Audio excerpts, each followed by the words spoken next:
Oke, sebelum kita dalam soal bagaimana edukasi ini kita lebih seriuskan lagi ya Bu Afi dan juga Bu Sri. Kita lihat dulu ada beberapa kasus nih penyalahgunaan identitas ya untuk pinjaman online. Kita lihat ini adalah memang sangat bisa terjadi pencurian data KTP untuk pinjaman online ya. Ada daftar 8 pinjol modal KTP langsung cair, solusi saat terdesak finansial. Aduh, ini KTP dipakai teman untuk pinjol dan saya yang ditagih. Harus bagaimana? Saya yakin ini banyak sekali kasusnya. Apalagi, mohon maaf ya, penggunaan identitas sangat terbuka dan mudah sekali. Cukup dengan KTP, 8 aplikasi pinjol ini yang tadi ya bisa langsung cair dalam hitungan menit. Oke, kita lihat lagi berikutnya. Masih ada? Tak tahu foto KTP-nya dipakai untuk pinjol ilegal, mahasiswa di Semarang kaget ditagih utang. Oh, ini sangat mengesalkan pasti.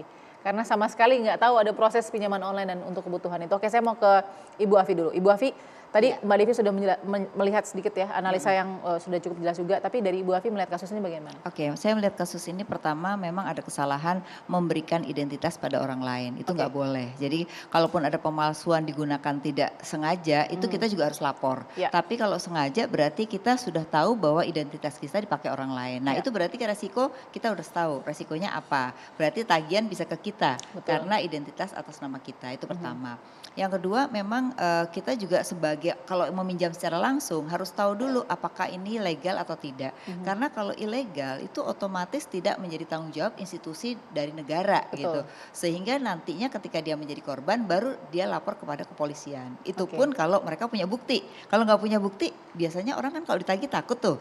Nah kadang-kadang nggak punya bukti juga kepolisian kadang-kadang juga nggak bisa terima gitu. Nah itu kelemahannya. Nah kemudian yang ketiga masyarakat kita ini seringkali saya setuju tadi ada 5 problema yang dihadapi. Nah artinya gini, mereka juga harus menghitung bagaimana cash flow keluarga sebenarnya. Nah kadang-kadang orang kita ini pokoknya minjem dulu, gimana entar gitu. Nah ketika sudah ada kejadian tagihan baru mereka memikirkan dari mana pengembalian gitu. Jadi menurut saya kalau memang mereka punya masalah secara ekonomi kan kita ada, pemerintah ada BLT misalnya. Nah itu bisa dimintakan dengan cara dia memberikan kartu miskin. Nah orang kita juga kadang-kadang malu mendapatkan atau mendapat legal secara orang miskin gitu, dia nggak mau. Nah itu ya, mereka itu ya? tidak mau dikatakan orang miskin gitu loh, sehingga akhirnya tidak bisa mendapatkan BLT gitu. Nah jadi sebenarnya fasilitas tuh ada, bahkan kalau sakit kan kebanyakan alasannya sakit ya. Sebenarnya ada BPJS, itu pemerintah itu membayar hampir 80 juta orang itu dibayarkan oleh pemerintah loh gitu. Asalkan tadi sebagai penerima biaya iuran ya? Betul, jadi tidak harus mereka yang biaya iuran. Jadi BPJS pun bisa mereka gratis gitu. Jadi menurut saya sebenarnya fasilitas pemerintah dari mulai BLT sampai kesehatan tuh ada kalau memang alasannya itu gitu. Oke, kalau yang dicuri datanya Bu Afi, ini kan ini memberikan karena teman gitu. Kalau yang dicuri datanya seperti apa? Tadi kan kita lihat tuh ada screenshotnya ya, tadi dia tiba-tiba ditagih aja gitu karena data KTP dipakai. Nah kalau gini, kalau memang dia tidak memberikan artinya data dia dipakai ilegal, dia bisa laporkan bahwa itu bukan dia.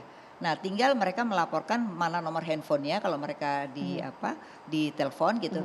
Bahkan kalau maki-maki itu harus direkam supaya nanti bisa jadi bukti kepada polisi. Oke, gitu. apakah itu sudah masuk, itu kan sudah masuk tindak pidana. Betul. Berarti semua ke polisi nggak? Mungkin ke OJK misalnya gitu? Nggak bisa karena di OJK tidak ada izin yang diberikan atau bisa ke yang namanya Satgas Waspada Investasi itu bisa. Karena mereka bisa akan follow up gitu ya. Nah jadi menurut saya sebelum sampai kejadian harusnya dilaporkan dulu. Nah kadang-kadang masyarakat kita tuh nggak mau melaporkan.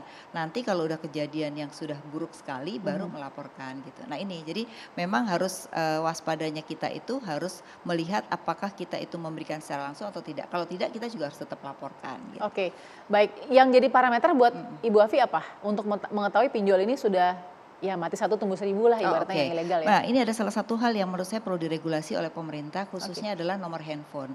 Karena sekarang yang namanya digitalisasi semua kan menggunakan handphone. Nah nomor handphone itu gampang sekali ganti-ganti ya. Kita bisa pakai KTP palsu untuk bikin nomor baru. Lalu kalau udah kita mau menipu orang lain lagi kita matikan kita beli lagi nomor baru. Nah harusnya tidak boleh. Harusnya nomor handphone itu punya identitas diri. Misalnya saya punya 3 ya identitasnya saya gitu. Nah kalau sekarang enggak siapapun bisa membuka. Nah, kalau itu tidak diregulasi, penipuan itu tidak akan pernah berhenti. Akses utamanya yang Betul, harus ditutup karena dulu otomatis ya. yang namanya pinjol itu kan menggunakan nomor handphone yang berganti-ganti gitu. Nah, ini juga menurut saya harus diregulasi. Jadi tidak hanya dari sisi perbankan dan keuangan, tapi dari sisi apa namanya tuh nomor handphone ya. Provider. Jadi provider itu harus diregulasi. Saat ini belum diregulasi. Itu penting sekali tuh Bu Afi. Sangat, mudah-mudahan didengar sangat ini oleh ya pihak-pihak yang bisa mengubah regulasi itu yang penting sekali. Betul sekali. Saya mau ke Ibu Sri. Ibu Sri dari sini saya juga sebenarnya tadi agak terpikir ini ada 2 kasus, tapi kita masuk ke kasus pembunuhannya dulu ya Bu. Yang dilihat dari kacamata Ibu nih, juga sering menghadapi ibu dan anak ya, kasus seperti ini bagaimana Bu?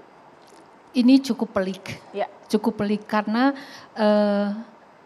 penyidik harus memastikan apa iya tingkat depresinya tuh sejauh apa, si pelaku, sang ibu ini yang membunuh anaknya ini, apa saja yang dia pertimbangkan antara malam itu rencana itu muncul sampai searching di internet, itu sampai mengeksekusi setelah jam 12 siang.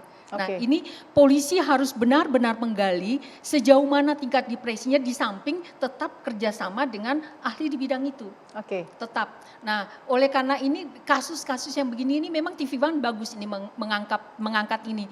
Karena saya yakin ini bukan hanya satu kasus. Kalau kita pakai teori gunung es ini hanyalah pucuknya. Kebetulan tidak meninggal. Kalau meninggal beritanya beda lagi. Barangkali tetapi dengan kasus-kasus demikian juga polisi diberikan pelajaran. Artinya ketika ada bunuh diri kita tidak hanya berhenti pada persoalan korban. Makanya selalu kita memeriksa orang-orang terdekat. Memeriksa catatan-catatan pribadi. Sehingga untuk mengungkap ini. Jadi ini yang menjadi pengayaan bagi pihak kepolisian.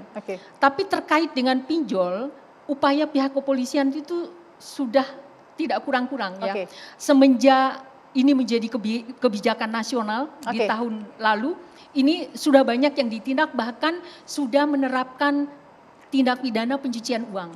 Artinya apa? Uang semua milik dan delalahnya banyaknya pendatang ya, orang asing, ekspatriat yang menggunakan jasa warga kita sebagai pegawainya. Nah ini tapi sebentar Bu, maaf. Saya masih agak penasaran nih, karena tidak bermaksud untuk melangkahi mungkin ilmu psikiater atau psikologi ya. Tadi kan Ibu bilang mengukur tadi ya tingkat depresi. Secara akal sehat, ini saya awam ya Bu ya. Secara akal sehat kalau kita tahu ada seorang ibu yang mengakhiri nyawa anaknya karena kondisi seperti itu nggak bisa dilihat kasat mata bahwa ini pasti sudah depresi. Sangat sulit karena untuk menerapkan pasal apakah ada alasan pemaaf. Dalam proses ini dia jelas melakukan ada korban yang terbunuh meskipun itu anaknya sendiri dan dia sudah mengatakan caranya dibekap. Berarti hal yang bisa meringankan dia dari tuntunan ini adalah alasan pemaaf. Nah alasan pemaaf ini apa? Apakah dia kurang cakap dalam mempertanggungjawabkan perbuatannya, maka itu harus melibatkan pihak terkait. Saya yakin rekan-rekan pihak kepolisian paling tidak psikologi kepolisian sudah turun. Dari awal menangani kasus ini paling tidak bukan hanya dokternya ya, pihak dokpolnya tetapi juga psikologi kepolisian dan psikiatri kepolisian. Ini akan terlibat secara bersama-sama sehingga tidak menambah beban. Jadi polisi sudah sangat humanis meskipun penerapan pasal itu tidak akan ada. Jadi alasan pemaaf ini harus diuji dengan sejumlah fakta-fakta yang dilakukan oleh para pakar ini. Nanti sedikit ke situ karena kita juga pernah bahas dengan Ibu Sri, seorang ibu yang mengakhiri anaknya ya itu ya. Dan sekarang kondisinya sudah dilepas ya?